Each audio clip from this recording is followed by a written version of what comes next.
The ability to change mixer and effect settings in real time is one of the most powerful functions of computer-based music production systems. Let's take a look at how you view and add both graphical and real-time automation to tracks in Live. So if you've never used automation, probably seems like a pretty big deal. But it's simply recording the movement of any one of the parameters on your mixer or any devices that you might have in the session, like virtual instruments or audio effects or MIDI effects. And you record those in real time, and then when you play the track back, you'll actually get those changes.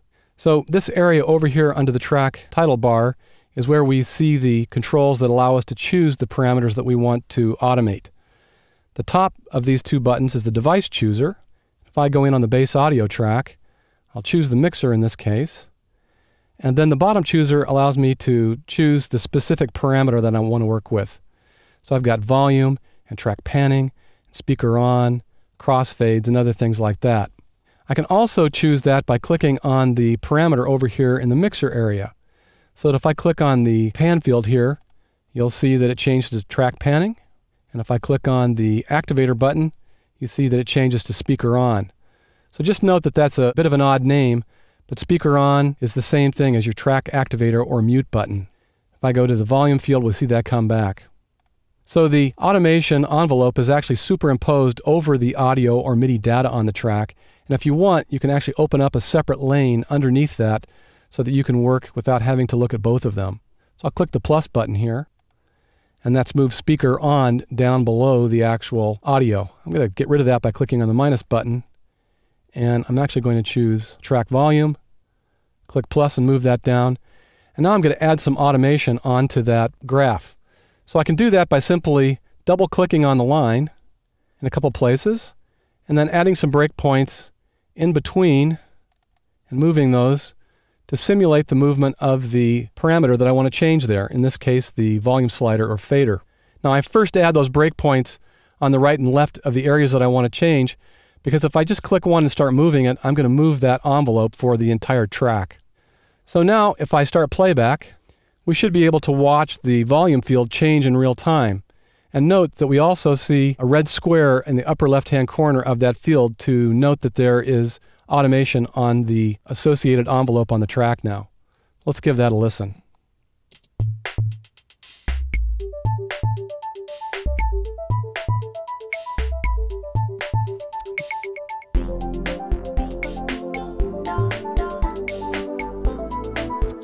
So we see that value changing in real time. And that's really useful for when you have areas on a track where it's just a little bit too loud or too soft, but the rest of the track average is really good. So in that case, you can add a little bit of automation and either raise the level or dip it just a little bit. Now I can also add automation using draw mode. I can enable that by clicking on my draw mode switch. So let me move in another part of the track. And now when I move my pencil over that graph and click and drag, I can add automation. Now you'll notice that it's kind of notching based upon my grid. And this is one of those times where it's really good to remember your key commands for changing the grid resolution. So if I go Command 1 on a Mac or Control 1 on a PC, I can actually narrow that grid. And Command 2 will widen it. But you can choose the resolution that you want to work at and then click and drag, and now I can make much finer changes. But even better than that is to actually get rid of the grid entirely. And I can do that using Command 4 or Control 4 on a PC. And that disables the grid, and now I can draw this in freehand. When I disable the draw mode button, we can see that it's added breakpoints on the automation envelope. If I zoom in, we can see that there's actually quite a few of those. So if I wanted to add automation to another graph on this track, I could simply click on that parameter, like panning, click plus, add that one, and now I could add automation to that particular parameter. Now if I want to close both of these automation lanes and get them out of the way to reduce screen clutter, I can click on the minus button on each one of those, or I can simply hold down the Option key and click one of the minus buttons, and that will close all of the automation graphs on a track. Another thing you might want to consider automating is parameters on your effect devices or virtual instruments. So I'm going to come down to the RoboScat track here and increase the track height. I'll click that top chooser button, and now I can see all the devices that are available here. So in addition to the mixer, I've got the Impulse drum machine, I've got an audio effect compressor and an audio effect ping-pong delay. And I can choose one of those, let's say the delay in this case, and bring that up. And now if I click on the bottom chooser, I can see all of the other parameters that are available with that particular device. Now let me suggest that one of the most valuable ones is the device on switch. It's like a bypass. And so in some cases you may want to have that device on, in other cases off. And with delays, it's often really great to have them on during the ends of a phrase, but not during the middle of the phrase, where it might blur or muddy what's happening on the track.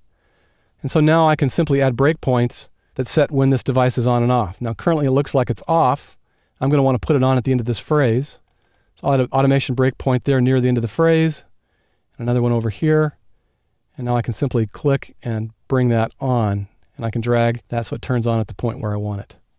So that's very handy. Now, the last way that I can add automation to a track is doing it in real time. So let's bring up the volume on this bass audio track again. And I'm going to right-click here in the automation area, and I'm going to clear the automation that I've already written by clicking on the clear envelope function there. And now I need to set up my system so that I can record automation using one of the knobs on my controller. To do that, I'm going to come up here and click the MIDI map mode switch. And anything that turns purple here are items that I can actually automate. So if I go on the bass audio track and click in the volume field, and then move a knob on my controller, I should be able to assign that knob. And I can look up here in the right-hand corner at the MIDI track in indicator, and I can see that there's stuff coming in, but I don't see any evidence that it's actually mapped that. So I'm going to quickly go into Preferences. That's Command comma on a Mac or Control comma on a PC. And on my EMU keyboard that I'm using, I notice that the remote switch is not enabled. And I need to have that enabled if I want to do this kind of mapping and using my knobs on my controllers to send messages. So I'll hit Escape to close that, click back in that field, choose that knob again and move it. And now you see this 1/10 come up in that field to indicate that controller number 10 has been assigned to that particular parameter. Now to record this, all I need to do is disable that MIDI mapping switch. So now that I've got that set up, I'm going to move that parameter down here to another lane. And I'll click where I want to start writing automation. Then I'm going to go up into the control bar and enable the global record switch. Now all I should need to do is start playback and then move the knob that's associated with that parameter.